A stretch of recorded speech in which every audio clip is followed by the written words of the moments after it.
retro gamers. Today I am going to start a multi-arc review of the game console, the Atari Jaguar.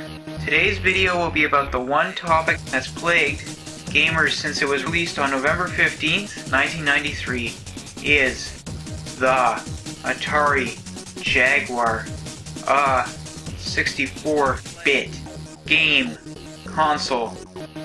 The question of whether or not the Atari Jaguar is a 64-bit game console has caused so much debate, it's insane. If you just go by technology, the Atari Jaguar is technically a 16, 32, and 64-bit console due to the chips inside. However, the definition of a 64-bit console has extreme debates. First, I'll discuss the internal components with the other 64-bit console, the Nintendo 64. Okay, the Atari Jaguar CPU operates at 16 and 32-bit, while the Nintendo 64 CPU is also 32-bit.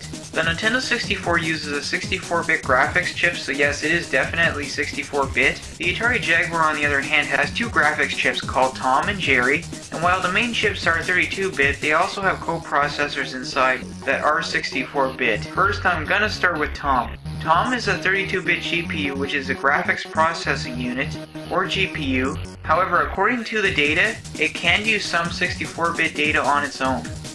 However, there are coprocessors inside which are 64-bit. The object processor basically takes the game data and transmits it out in 64-bit. The Blitter 64-bit processor is used in conjunction with the 32-bit GPU to enhance game graphics, as well help render objects in the game and color effects. Technically, just having the 64-bit graphic coprocessor would make the Atari Jaguar 64-bit.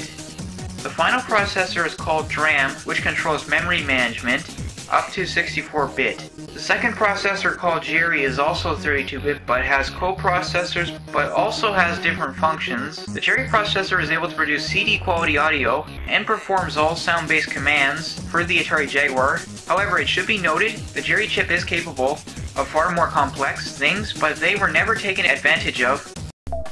Now, from what I can understand how the system works, Tom and Jerry take the graphics and sound, as well in combination of the coprocessors used for rendering objects, memory, and graphics, and combine together when entering the 64-bit bus or command pathway, and in theory would become a 64-bit game.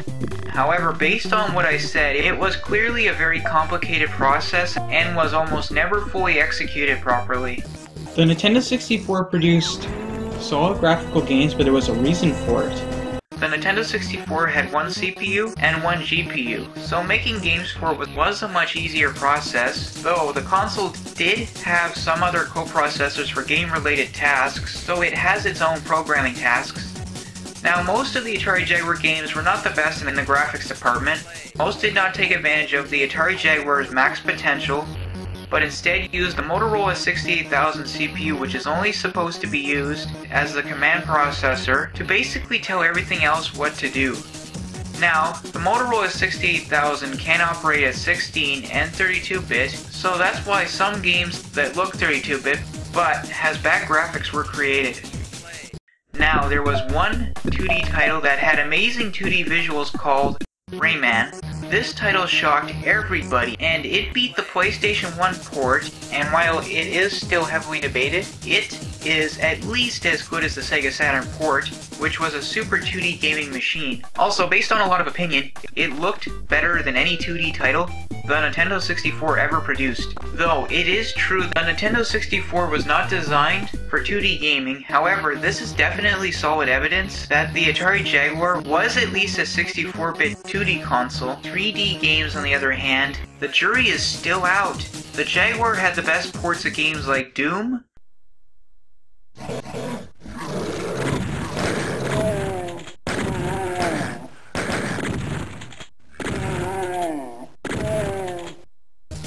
and Wolfenstein 3D.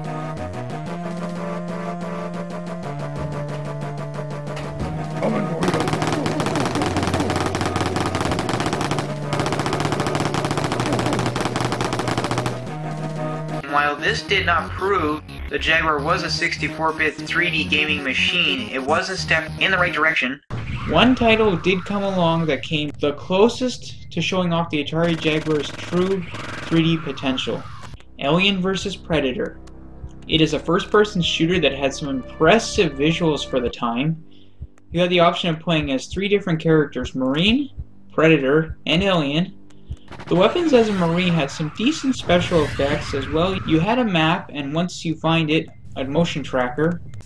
The Aliens and Predators looked pretty good. I'd say this was the best title the Atari Jaguar ever produced, and came as close as possible to proving the Atari Jaguar could produce 64-bit 3D gaming.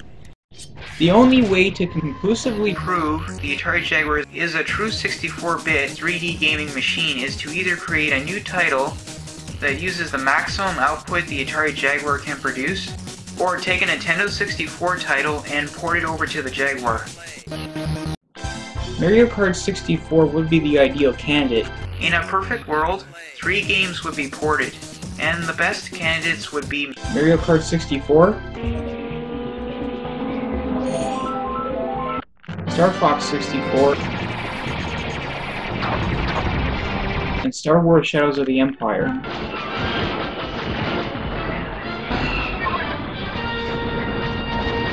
The truth is, it would be a long process just to do one of these games. Mario Kart 64 would have to undergo massive rewrites in its code to have any chance of it working on the Atari Jaguar. The controller code would have to be rewritten to operate with a D-pad over a joystick, and a few other changes with button configuration. The big issue is, the game engine has to be completely rewritten with the Atari Jaguar Tom and Jerry architecture. Now, the odds if the port is successful, it might not be on par with the Nintendo 64 port, but might be 60 to 80% as good as the Nintendo 64 version. If this is done, then it would conclusively prove it's a 64-bit 3D gaming machine. In closing, if any homebrew game developers or professional companies want to attempt this, contact me. I will gladly be the tester for the Jaguar port. Tune in next time as I discuss the life of the Atari Jaguar from beginning to end. This is the Entertainment Wizard, signing off.